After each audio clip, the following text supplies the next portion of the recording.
May kakaroon kay ang uban niadto nag-umon. Later, 2 p.m. we are also invited to go to Mahayag. Kinsa tong dunay kasakyan. We are invited by the CGCT Mahayag. Today, we will continue our study, our serious study about mental health. And the title this morning, the title of the message this morning is Obedience Through Suffering. And our passage is found in Hebrews chapter 5, verses 7 to 9. Ug ang pulong sa Diyos na ingon, in the days of His flesh, Jesus offered up prayers and supplications with loud cries and tears to Him who was able to save Him from death. And He was here because of His reverence. Although He was a son, He learned obedience through what He suffered. And being made perfect, He became the source of eternal life, eternal salvation to all who obey Him. Ang Ginoo nagpanalangin nagdaan sa iyang pulong.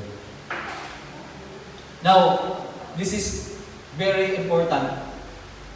Nganong permi maging dapat ibalik-balik ang gibuhat ni Kristo o nganong duna maging kini kalambigitan sa ato ang mental health kay sa base sa atong mga previous nga pagtuon ang nahitabo kang Kristo usa ka comfort nato nga kung nahimo niya that He is not a distant Savior, dili siya layo nga manluluwas. Na-experience niya ang mga butang na na-experience nato. Igutom siya, nasakitan siya. He was betrayed. He cried. Namatyan siya o higala. Those things nga ato ang na-experience siya po niya. That's why, dili siya layong manluluwas ka nato. Usa kini ka comfort alang ka nato. Nga, since Jesus experienced this, we can trust Him, we can come to Him in prayers tungkol kay nasinati man niyang butanga, nabatik man niyang mga butanga, o mahimong sa niya ang pagluwas ka nato ni ining mga butanga. Now, first, if you look at, o i-connect din natin sa last Sunday message, itong message ni Pastor Bong about Jesus praying in Gethsemane. In our passage, nag-ampok po si Kristo. Actually, this is also quoted sa nahitabo sa Gethsemane. Kaning Hebrews chapter 5, nga nag-praise Jesus Christ. This is quoted sa pag-ampo ni Kristo dito sa Gethsemane. So in verse 7, they consider in the days of His flesh, Jesus offered up prayers and supplication. So, the Bible says, in the days of His flesh. O sa kanyang gibuhat, Jesus offered up prayers and supplications with loud cries and tears. Nag-unsa si Kristo pag-ampok with loud cries and tears. Now, the writer of Hebrews brings us into earthly life of Christ, His humanity.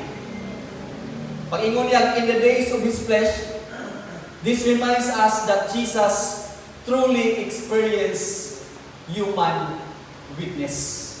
Okay? Pag ingon niya, in the days of His flesh, it means that Jesus truly experienced human weakness. He felt pain. He felt pressure. He felt emotional distress. Sama sa akong ginaingon kaganina, na sinakit niya kung unsay atong na sinakit. Gigutom siya, gikapoy siya, nasakit, gisakit siya, gibitray siya. Those things na experience ni Kristo, sama sa atong na experience. And during this time, and the Bible says, He offered prayers and supplication. When kana bitong dinira prayer na normal na prayer, kana bitong nag-ampo lang, wala lang. Just because of routine nga pag-ampo. But if you look at this prayer and supplication, ang sumpay niya with loud cries and tears. It means this speaks of urgent, desperate petition. So not casual prayers ang gibuhat ni Kristo. It comes with tears. Nag-ampo siya nga, naghilak. Sa Bisaya, daguy-uy. Siya sa pag-ampo. Hilak yun, gihilak. And usually, pag mahitabo mo ni ang mga time to us, di ba? When we offer up prayers to God, kanang mag-inusara ta, nga naghilak yung grabe na itong hilak. Muabot ni siya nga time sa panahon nga grabe na ang atong problema. At nakaayo akong kasing-kasing. Nasayod mong gulpon si Kristo nga during this time, mo na nga patyon siya. Based sa itong previous niya pagtuon with Pastor Bong. Di ba? Patyon na ni siya. Ano nga time? So,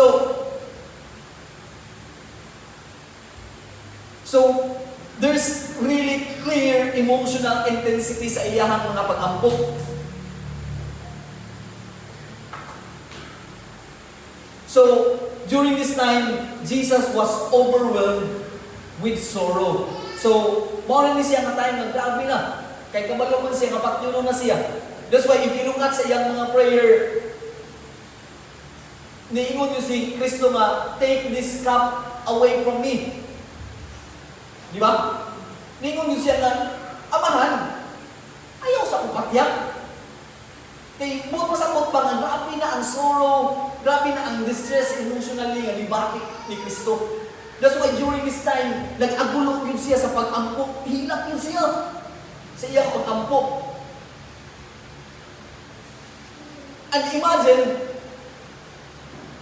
let's also be clear who we should pray. If you look at kung asa siya nag-ampok, to Him who was able to save him from death. Okay? Klarohon na ito kung kinsi atong diyampuan yun. Katong makaluwas yun na ito. Di ba? Ang pag-ampo ni Kristo dito sa Amahan nga makahimok ngayon sa pagluwas kaniya. So, during this time, Jesus demonstrates that bringing our anxiety, that bringing our fear, our emotional burden to God, is not weakness. It is dependence. It is a total dependence. Kaya nga naman, especially mga lalaki, dapat dili na magpakita sa akong mga kahuyang. Di ba? Dili na ito ipakita ang atong mga kasakit. Basta laki. Ba't na may mga babae na maghilobra sa ilahang mga problema? But bringing it to God, the Father, bringing our anxiety, our fear, our emotional burden, doesn't show weakness. Mo na ito ang una-unaon. But it shows total dependence. Sama sa nagkatotong Kristo. Nag-agulo, naghilak yun siya. And imagine during his prayer in Gethsemane, ang iyahan singot, mura nagidakton sa, mura nagdugo. During his prayer in Gethsemane, naghilak siya with people around him. Kaya na nagbantay. Si Pedro, si Juan, o si Santiago. Pero, nahilak yun siya. Nga naman, tungod kay ang pagduol sa Ginoo, tungod sa atong mga limitaton, tungod sa atong mga problema, it doesn't show weakness. Nagpakita ka na og dependence ngadto sa Amahan. That's why we come to God the Father. Kung naatay, kung si Kristo niduol sa Amahan, Jesus is God, was God and is God. Okay? Si Jesus, Diyos. Mahimo po niya sa pagsulbad sa iyang mga problema. But ang pagpakita nga example ni Kristo nga niduol yun sa samahan, nag-agulo, naghilak yun siya, nagpakita na og example ka nato, gakita mo sa muduol sa samahan sa panahon sa atong mga emotional distress, sa panahon sa mga burden, sa panahon sa atong ang mga kahadlok, sa panahon sa atong mga problema.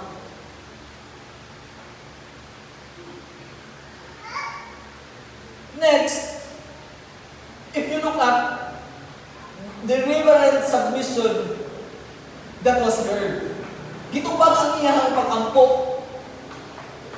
Ningon diri sa continuation sa verse 7, and he was heard because of his reverence. When we say reverence, it means fear, godly fear. It means humble submission. Okay? Nadungog puno ang pag-ampo ni Kristo. But let's be clear. Namatay si Kristo. Okay? Yun sa pagdungog sa Ginoo ang pag-ampo ni Kristo. Na namatay pa siya. Di ba? Nag-ampo si Kristo nga naghilak yun, nagtulong ang iyahang luha. Asa siya nag-ampo? To the one who is able to save him from the death. Okay? Asa siya nag-ampo? To the one who is able to save him from the death. Ang pangutana, wa ba namatay si Kristo? Namatay wala? Wala! Ang namatay. Pero nabuhay pa siya. Namatay si Kristo!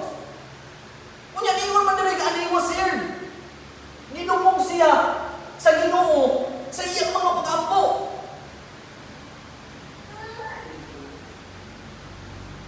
Jesus was heard, but he was not spared from the cross. Kung sa may mo pasabot ani, it means that God answered this prayer not by removing the suffering, but by sustaining him through it. Okay? Gitubag si Kristo sa Amahan, dili pinaagi sa pagkuha sa iyahang problema, kundi sa paghatag ng kusog, sa pag-sustain kaniya, aron mula huntay siya niini. Kabantay ka sa itong mga pag-ampo. Kung sa kayo magkaipunta nga, wala kang siguro Ginoo, wala kang puladong sa mga pag-ampo. Kadaghan kayong giampo niya, pero wala kang itubag. Nga ako'y problema. Sige ampo nga mahurot na ginang utang. Pero daghan mangyayari utang. I'm not saying I'm not kanang wala akong kanang kuhan nga mangutang na.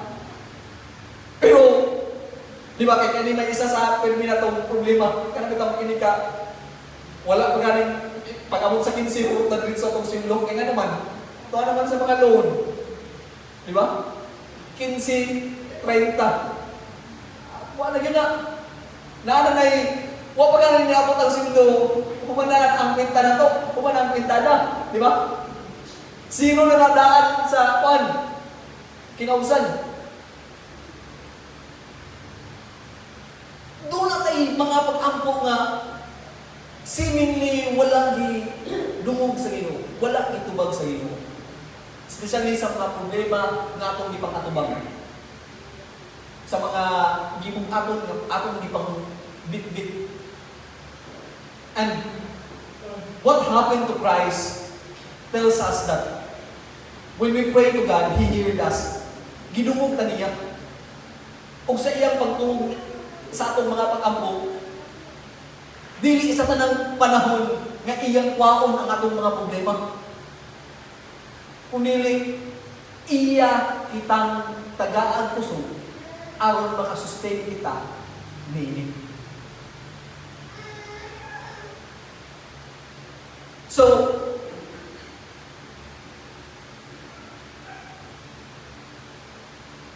there are times that when we pray, Lord, take this away.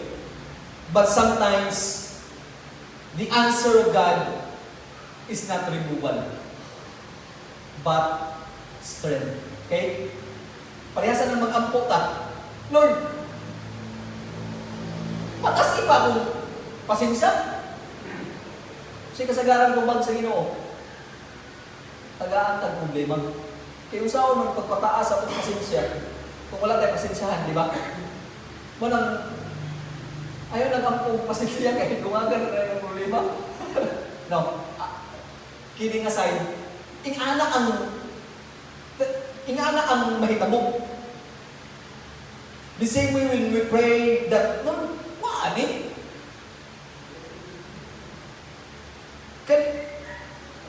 Let's remember what Paul did in Corinthians sa iyang letter.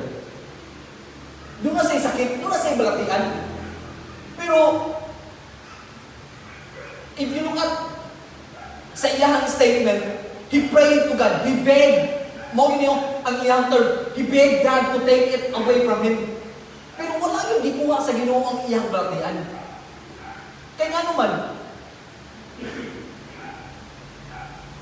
igo na ang grasya sa Ginoo. Matod pa sa verse, my grace is sufficient for you. Okay? Igo ang akong grasya kanimo. And buong pasakot ba nga tungkol sa mga problema na natuman ang kabubuon sa Diyos, pinaagi sa ato ang kinabuhi. Okay? The same way with what happened to Jesus Christ. So, God's response to our struggle, muna tayo nung tumagalangay, He not always remove the pain, but He faithfully gives us the strength to endure it. Dili sa tanang panahon nga sa atong pag-ampo, nga iyahang i-remove yun ang mga kasakit, ang mga problema. But mo na itong sayrat kanunay, He faithfully gives us the strength to endure it. O ang ebidensya niini, kita nga naaadil ni dire. Ang ebidensya nga nakalahutay gyud kita, nga gihatagan gyud kita kusog sa Ginoo aron makalahutay kita sa atong mga problema, sa atong mga struggles. Ang atong presensya na karon diri. That He faithfully gives us the strength we need to endure our problems and our struggles. Next, if you look at the verse 8, tingnan siya, although He was the Son, anak man siya sa amahan nga Ginoo, He learned obedience through what He suffered. Ang panahon nga lisod kaayo mo-obey sa Ginoo, ang panahon sa problema. Di ba? Lisod kaayo i-obey sa Ginoo when we are in problem. nabang nata sa problema, isod yung kayo. For example, let's just say, Sunday service. Kanus aman ta kasagaran dili makasimba. When we are in problem, di ba? Kinahanglan ko mulihog pa. Kay naapa ko yung Bible noon, na ako'y giapas. Di ba? Those are the common reason why we can't go to church because of our problems. Kaya nga naman, ang tinuod yun is, the most difficult time to obey God is when we are struggling. When we are in pain, when we have problems. Di ba? Mao na sa mga times nga isod kaayo i-obey sa Ginoo.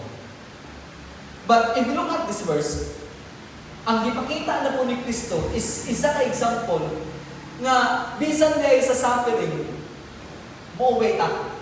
Okay? Ningon sabi, although he was a son, he learned obedience through what he suffered. Sabi saya, learn. Nasayod siya, nagkat-on siya sa pagtuman pinaagi sa iyang mga problema, sa iyang mga struggles. Okay? Pag ingon niya rin, he learned obedience, that doesn't mean disobedience si Kristo, ha? Wala na nagpasabot nga. Okay? Mura siya dili siya kabalo mo all obey, dayon nakabalo siya. Dili nga na ang idea ni. Okay? He learned obedience, it means to know by experience. Okay? Na-experience niya. Okay, in the first place, he doesn't have to obey because he is God. Okay? But during this time, he learned means to know by experience. Na-experience niya. Nasayran niya, pinaagi sa iyang experience. That's why, I will always say this nga, we can really come to God, we can really come to Christ, tungod kay dili siya distant na Ginoo, na-experiencehan niya kung siya atong na-experiencehan. Okay?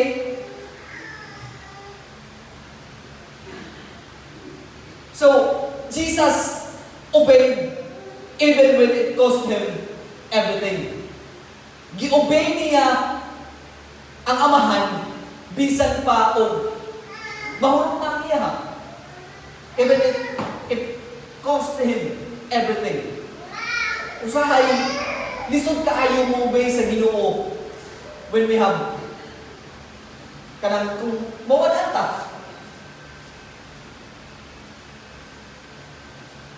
Like tithes and offering. Usahay, lisod kaayo mo hatag. Kaya naman, makuhaan na. But what happened to Christ tells us na, bisan pa nahurot na niya, ha? Bisan pa it will cost his life, he obeyed his Father. So, nga nung importante mo ni kayo. Kaya naman, many mental struggles come during seasons of suffering. It is those moments that obedience becomes the hardest. But it is also those moments that growth happens. If you look at Jesus learned obedience through what he suffered. Bukod pasabot, let us i-refrain nato ang suffering. Kaya usahay, ang atong tanaw sa problema yun nga, pwede na tangundang, din ako. But, what happened to Christ tells us to refrain suffering. We learn from them. Diyan alikatun. Okay? That suffering is not meaningless. It is formative. We learn from them. Mukat unta pinaagi sa ato ang mga problema. Mukat unta pinaagi sa ato ang mga kasakit. Mukat unta pinaagi sa gibukaton sa atong mga kasing-kasing. Di ba? That's why let us refrain suffering. Kay sa problema, moabot ang endurance. Moabot ang pasensya. Mas stress yun ang itong pasensya. When we have problems. Daghan na ito na ibata dire. Di ba? Ilukan mo kayo ng mga bata. Kaabi yun, kinahanglan yung mutaas ang atong pasensya. We're not saying ang mga bata ang problema. What I'm saying ba nga, kung dunay kay i-consider nga angay stretchan sa imong pasensya, pinaagi na saya sa imong mga circumstances sa kinabuhi. How you will endure it. Maka-endure ka sa atong mga problema. Endurance will kanang mamold ang atong endurance. Kung ano na yun. Sunod, di ba? Later na po, kung na po yung problema, murag, kuwan ba, at chicken na na. Mura na siya, o natay, troubleshoot sa computer ba? Kaya kung kinaunahan na to, kinaunahan na itong troubleshoot sa computer na problema sa computer, maglisod pa ta. But the next time we troubleshoot the computer with the same problem, wala. Basic na lang. Sa'yo na lang kayo. Kaya naman, we learn through them. Mukat unta sa atong mga gipang antos. Mukat unta sa atong mga problema.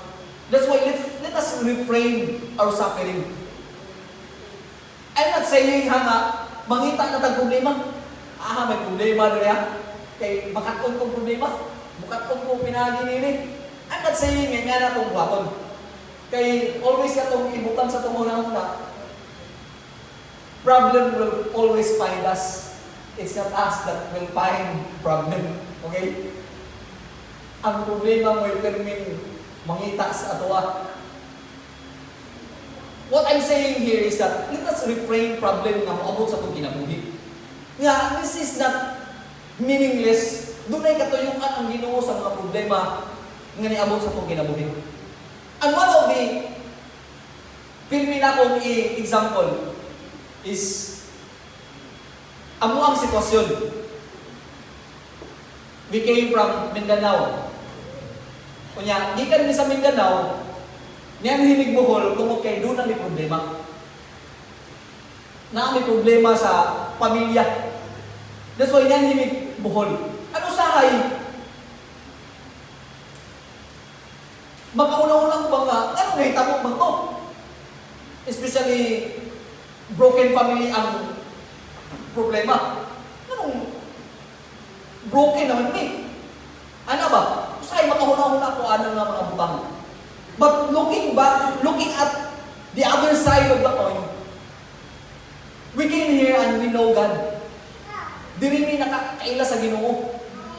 Diri mi na ablihan ang una-una may tungkol sa iyang tulong. This is one of the reasons na kinahanglan din nato i-reframe ang atong mga problema. Kay dunay katuyuan ang Ginoo sa problema nato matagal daw. Dunay katuyuan ang Ginoo sa atong nga ipang-abit-bit, ipang-alsa sa atong mga struggles, sa atong mga kasakit. That for us to learn. That's why when we have problem, let's ask, what is God teaching us with our suffering? O sa may gitulong sa Ginoo sa akong problema karon? Anong na-experience sa ngayon natin? Why did this happen? Anong nakita mo kung ganyan? Kung sa may gustong ipatuman sa Ginoo, pinaagi sa akong problema nga akong isa kubang karon. Let us refrain our suffering. Suffering is not meant to destroy us. Ang mga problema, it's not meant to destroy us, but to develop our obedience and deepen our spiritual maturity. Ang mga problema nga atong mga ipangatubang, it is meant to develop our obedience and to deepen our spiritual maturity. We will grow because of the problems we are experiencing. Mutubok ka, pinaagi sa mga problema nga atong ipakatubang.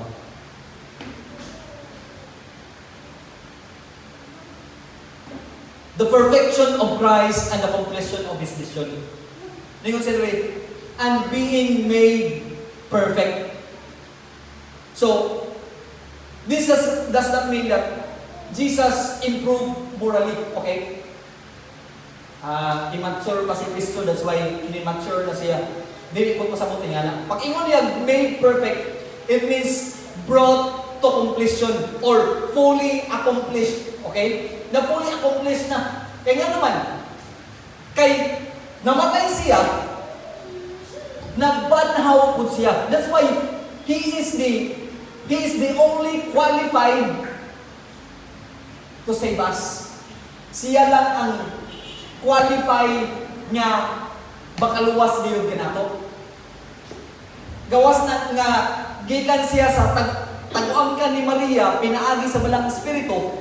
Pagkamatay niya, wala siya nagpabiling patay, kundi nabuhi siya pagbalik. That's why, and being made perfect, fully accomplished ang mission niya. Okay? His suffering completed the redemption. That's why, usahay ba? Magsigitag Huna-huna nga, nganong nahitabo na po ng mga butanga, nganong na may problema, nganong na may kasakit. Usahay na huna-huna ka ni. O, tuon ini, maghuna-huna ka nga, we are failing. Na-fail na ta, we are a failure tungkol sa mga problema na atong mga ipakatubang. We think that something wrong with us. Na problema man siguro na ako. Gawas nga, na ako'y problema, wala na ako siguro yung problema kung na ako. But Jesus shows us that suffering can be part of God's process of completion. Muna ito yung duman kanunay. Nga, ang nagtabok ang Kristo demonstrates or nagpakita sa toa nga ang suffering, problem, and struggles can be part of God's process of completion. Kadang mga problema nga atong mga gipakatubang, gamito na sa Ginoo para matuman ang iyang pagbuot, pinaagi sa akong kinabuhi. Okay?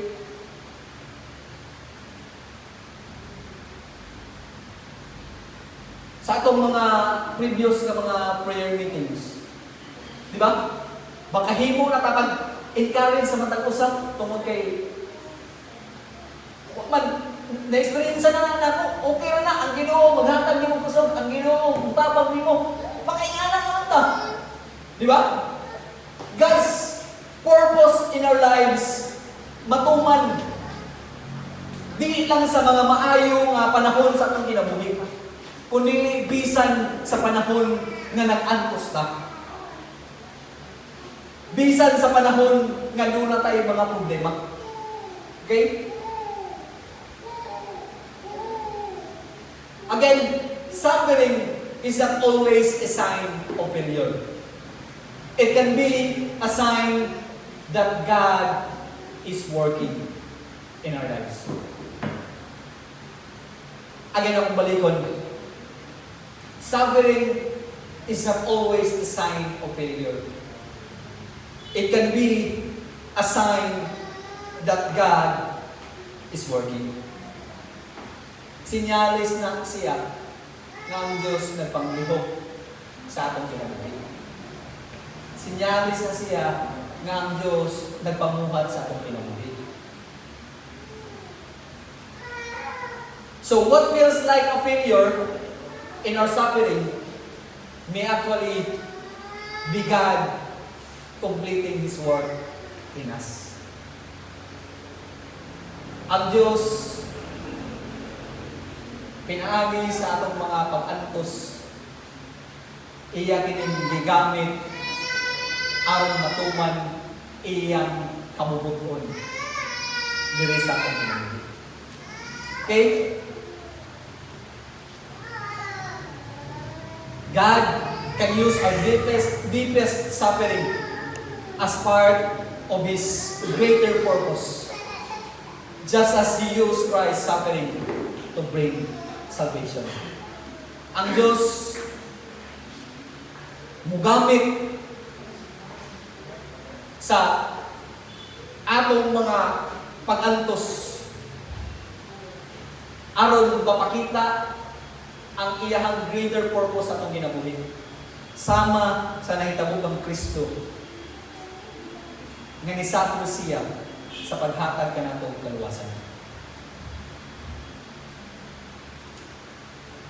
The source of eternal salvation.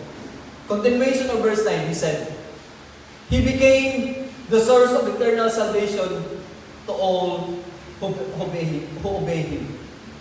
So, Jesus is not part of salvation. Okay? Let us be clear of this. Jesus is not part of salvation. He is the source of salvation. Okay? When we say source, originator, author of salvation. Salvation is found exclusively in Christ. Wala na ilain. So, in a world full of instability, in a world full of anxiety, anxiousness, full of uncertainties, the idea, the truth that Jesus is the source of eternal salvation gives us security. Kaya naman, ang atong kaluwasan wala nagbase sa atong mga gipangbati. It is anchored in Christ. But pasabot ba nga, because our salvation is secure in Christ, tungod kay ang atong kaluwasan, secure na diha ang Kristo, we can find stability even in the midst of emotional and mental struggles. With all the chaos na naa sa kalibutan, bisan sa atong kaugalingon, dunay mga problema, dunay struggle mentally, emotionally, daghan kay tag mga gipanghigpit. With all of this, we are very secure because the only stable is that Jesus is the source of our eternal salvation. Si Kristo ang atong source sa ato ang eternal salvation. Wala kini nakabase sa atong mga eksperyensya. Wala kini nakabase sa atong emotional na gibati. Wala kini nakabase sa kung unsay ato ang current situation, kundi nakabase kini sa gibuhat ni Kristo dito sa krus sa Kalbaryo. Nakabase kini sa pag-antos ni Kristo. Wala kini nakabase sa ato ang mga gibati. That's why we are secure. This is the only stable sa kalibutan. Mao ni ang stable nga naa sa kalibutan. If the world is so uncertain, if the world is very unstable, we heard news there and news here. Dili maayo nga balita, bisan asa na lang. With all of this chaos, one thing is sure. Christ is the source of our eternal salvation. That's why when we are in problems, when we are struggling, when we are in pain, we go to Him. Muduol kita ng kanilang. Kaya nga naman, He is the only stable that we can go to. Siya lang ang stable na pwede natin doolan. Our families, they change. Our friends, they change. People around us, mausap. Sabi daw kanta, mausap man na nga akong higala, mausap man na nga akong gugma, apa ng Diyos, wala'y pagkausap. Siya lang ang stable. And when He is faithful in the past, He is also faithful in the present. That's why when Paul is in problem, he said in Philippians chapter 4 verse 13, he can do all things through Christ who strengthens him. With all the problems he encountered, with all the sufferings, with all the persecutions he experienced, he was able to face all this because Christ strengthened him. That's why when we are also in problems, when we are struggling, let's go to Christ. Kasi siya ang the only stable that we can go to. Now, in this passage, we see a Savior who prayed in suffering, a Son who submitted with reverence, a Redeemer who obeyed through pain, and a sacrifice who is perfectly qualified, a Lord who is the source of eternal salvation. With all this, Christ did not avoid suffering. He used it to accomplish salvation for us. He used suffering to accomplish salvation for us. That's why our trials are not wasted. God is working through them. And let us always remember, God did not remove the burden, but He will sustain us. Dili man niya kwaon ang atong mga problema.